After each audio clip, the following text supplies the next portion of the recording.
Hello friends, कैसे हैं। मैं हूं मीना। हमारे यूट्यूब चैनल पे आप सभी का स्वागत है। आज मैं बहुत ही प्यारा छठ पूजा का गीत सुनाने जा रही हूं। वीडियो पूरा देखिएगा। पसंद आए तो लाइक शेयर सब्सक्राइब करके चैनल को सपोर्ट करें। कमेंट में बताएं कैसा लगा। कहिले कावन स्वामी अपने धन से बतिया। कहिले कावन स्वामी अपने धन से बतिया। छोड़ दाना ये धाना छठ के बरतिया। छोड़ दाना ये धाना छठ के बरतिया। से बाबा महंग भल महंग न सपतिया। से बाबा महंग भल महंग न सपतिया। छोड़ दाना ये दाना छठ के बरतिया। छोड़ दाना ये दाना छठ के बरतिया। से बाबा महंग चाहे महंग न सपतिया। से बाबा महंग चाहे महंग न सपतिया। नाही हम छोड़बै सैया छठ के बरतिया।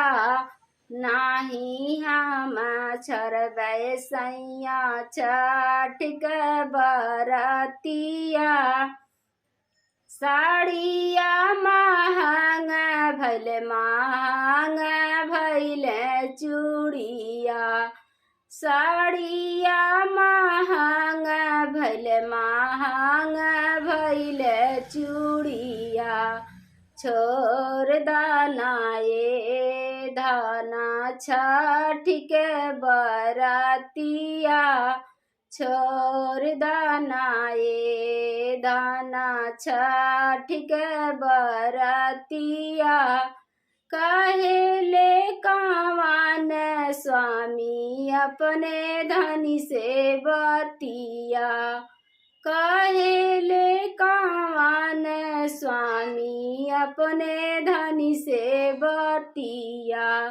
छोड़ दाना ये धाना छठ के बरतिया। छोड़ दाना ये धाना छठ के बरतिया। सुपावा महंग भल महंग हो सुपुलिया। सुपावा महंग भल महंग हो सुपुलिया। छोड़ दाना ये धाना छठ के बरतिया। छोड़ दाना ये दाना छठ के बरतिया। अरे सुपावा महंग चाहे महंग हो सुपुलिया।